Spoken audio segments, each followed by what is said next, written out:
So I have a bit of a dilemma between this car and that car. And the dilemma is that we are having a car meet tonight at Bobby's stand, and of course all you guys want to see the Honda, which is understandable. You guys want to see it up close to see if it's shitty quality work or good quality work. But then of course Bobby wants to drive, and she hasn't driven her STI in a very, very long time. Both cars I'm going to try to get done and ready to go for the meet tonight. That car doesn't need a whole lot of work. I got to put a fuel cell back in it so we can actually drive it down there. I don't really care to trailer it. This car needs its fuel system put back in and a couple other little things touched up. Enjoy watching me struggle and try to get both of these cars ready for a meet that is here in a few hours. Let's work on the Type R first. Get that thing 100% ready to go so we can just focus on getting Bobby's car finally finished up so she can finally drive it again, because believe it or not, ever since she got the Type R, she has not driven and put even a 1/10 of a mile on the STI, which is kind of sad,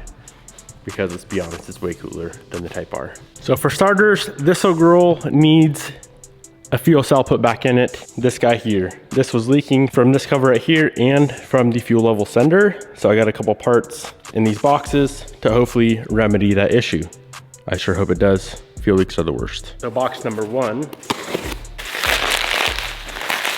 this is gonna go on the inside of the tank. This of course goes on the outside, gasket in between, bam, no leak. Same concept with the fuel level sender. We got this little flange right here to go on the inside. Now of course these are going to be a little bit tricky to get installed. This one not so bad. This guy on the other hand, we're gonna have to somehow reach up in there and get her chilling on the backside. You are supposed to weld these on, but of course I don't want to have to pull this tank back apart to weld stuff on the inside. So hopefully we can get this sorted.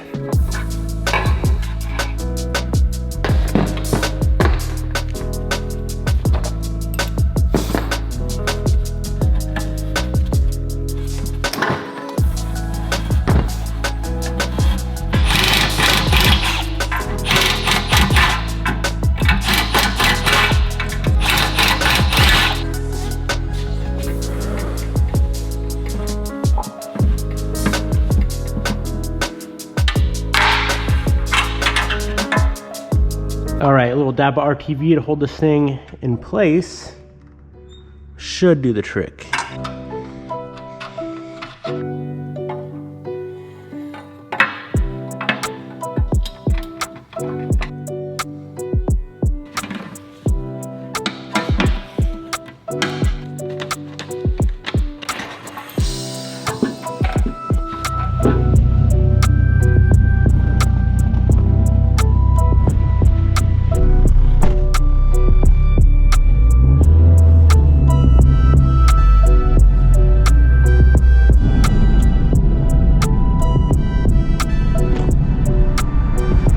I just ran out of gas. I thought I could make it to the gas station. That was a lie. Hello. Can you help? What? I just ran out of gas. Oh, fuck. Yes. God damn it, where are you at? Is there any in that can in that shop, or did we use it all? I think we used it all, but I'll look. Damn. Where are you going? I was going to the gas station to get gas. Couldn't make it.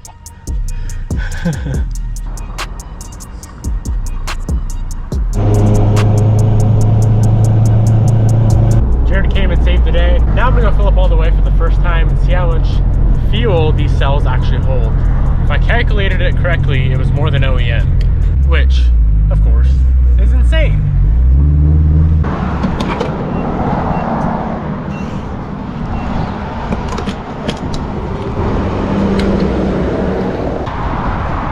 So I put in about 3 gallons of the fiver, roughly, maybe a little bit more, and then just another 9.1. So that is 12, let's say 12 gallons. And I think the stock FK8 is 12.15. So if it's not more, it's right at the stock. Oops. It's right at the stock fuel capacity, which of course is very, very sweet. All right, this car is all ready to go for the meet tonight. That's pretty much the only thing I wanted to do, just get that fuel tank back in and situated. I'm confident that it ain't gonna leak. I didn't get pressure tested or anything, but I did it the right way this time. So we should be good there. Let's head back to the shop and dick around on Bobby's STI.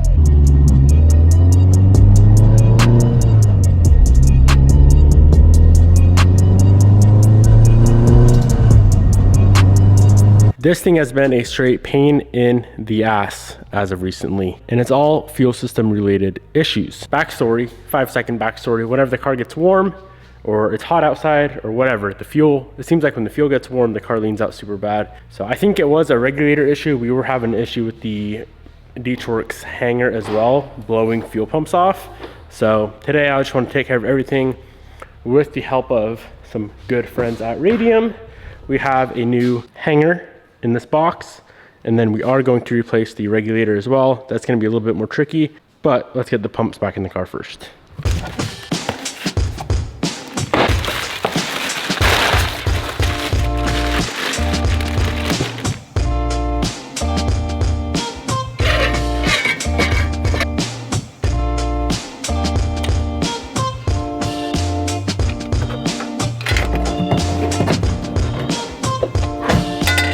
I have everything to get this car done besides one 8AN or B to 8AN flare fitting.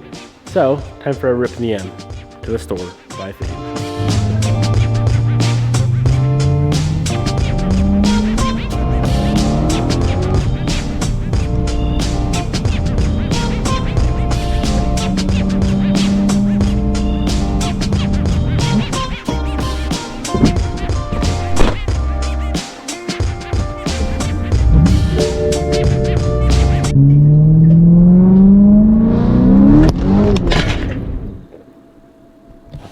Been a minute, huh? I don't even know like what this car is. Battery might be dead. It's been sitting for like a year. Ooh.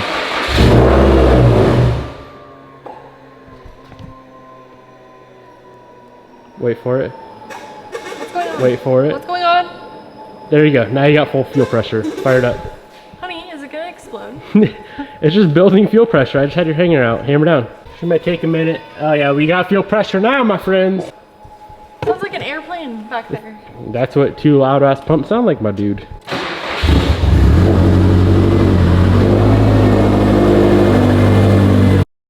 What? Coming from where? No. What? What do you want me to smell? There's nothing burning. Your car is not burning down, you crazy lady.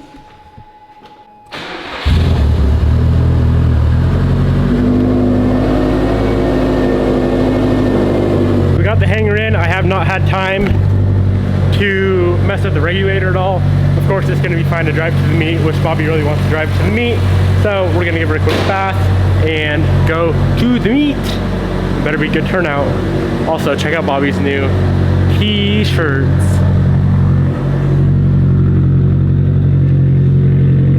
Wow. Those are pretty baller, my friend. Thanks. Do you want one? Yes. You want to wear one tonight? I'll buy one. You don't have to buy one. I only buy. Gave Gary a 5-minute wash. That girl and that girl are ready to go. No matter what I do, I cannot get that guy to stop leaking. I've tried an OEM cap, which is what I have on there now, the K-Tune cap that came with it, and nothing will stop leaking.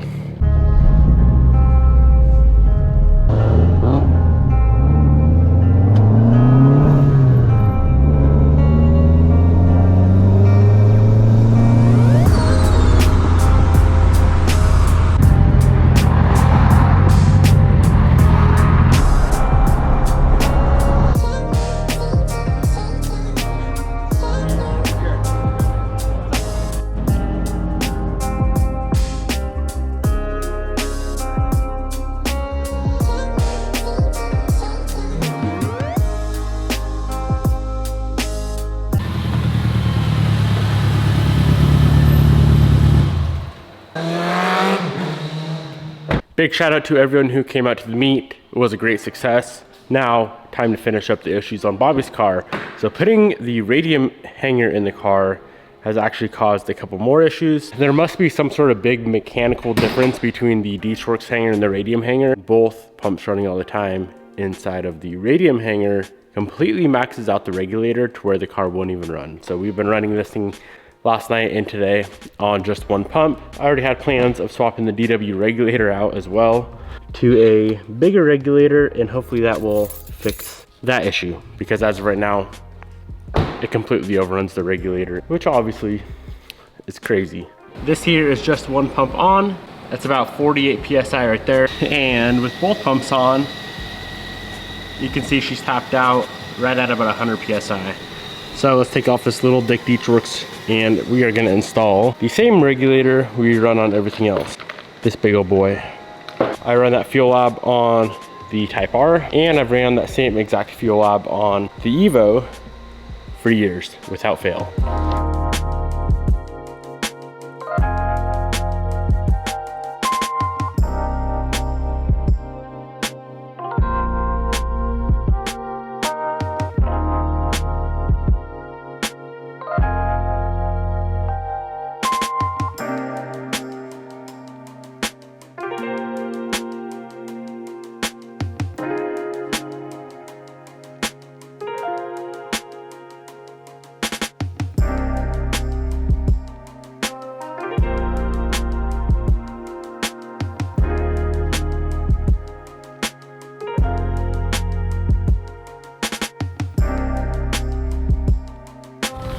Well boys, guess what else just took a shit on me? The D-Torque's gauge. So you move the gauge, and as you can see, it moves the pressure. So, I'm gonna put a very nice radium gauge on it. Let's go on a drive, see how it acts. We may need to touch up the tune. I will have to send some logs over to Josh to see what he thinks. But if we can get the fuel pressure the same, which now with the new regulator is, hopefully it'll run fine. Guess we'll see.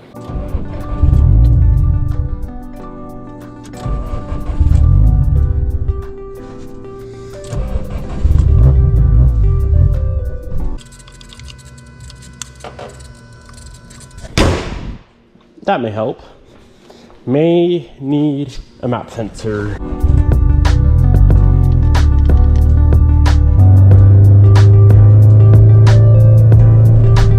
So running good is one thing, but the whole reason we started this whole fiasco with the fuel system on this car is because when it'd get warm, it'd lean out.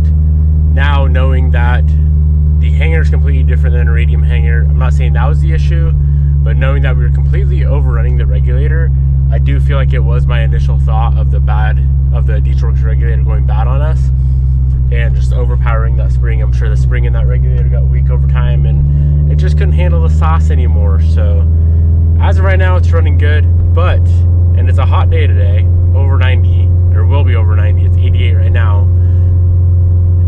If all fuel system issues are fixed on this car, I'm gonna be happy. If not, I may very well just pull the fuel system out, pull the hanger out, grab a match, dump it in the fuel tank, and say goodbye to this beloved STI.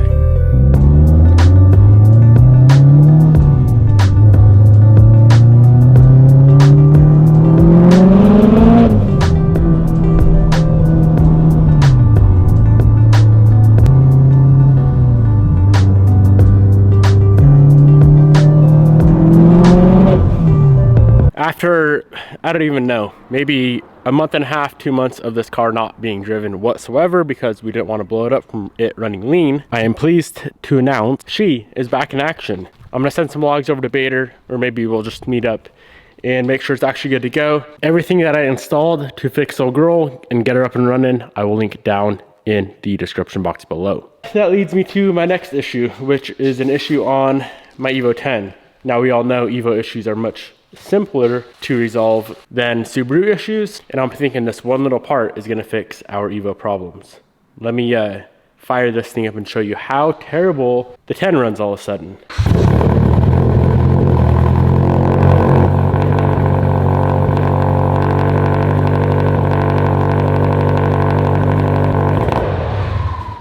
The second you give it gas, it dies.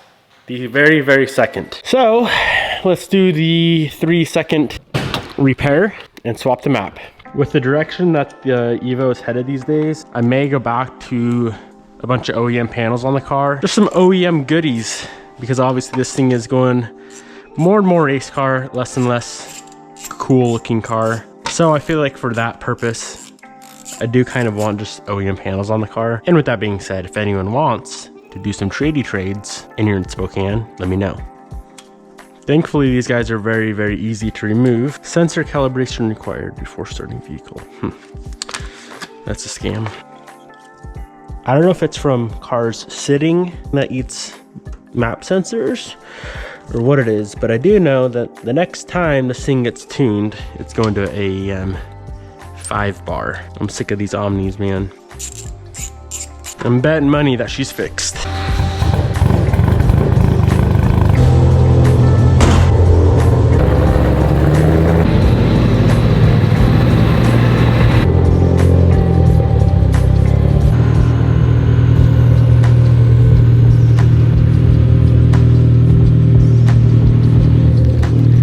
Ridiculous that the Type R is the most built car that I have that's sitting out here, but you can't even hear it running. It is so quiet compared to the Evo and the M especially.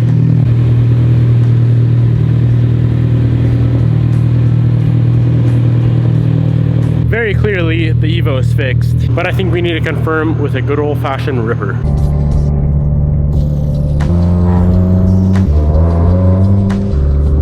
Too low on fuel for a full-on ripper, but it's enough for a part ripper.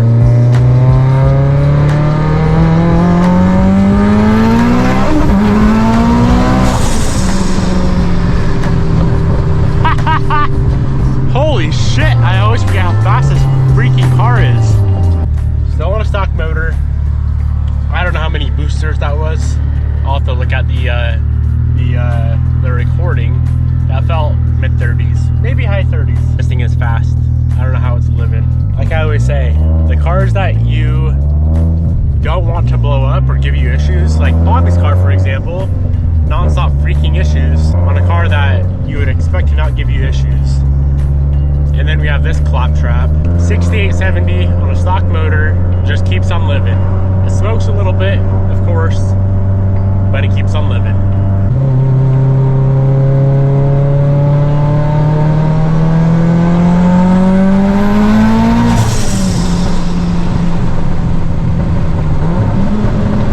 Very successful day today, fixing up a ton of random problems on a ton of random cars. Stoked the Evo's back up and running, better than ever.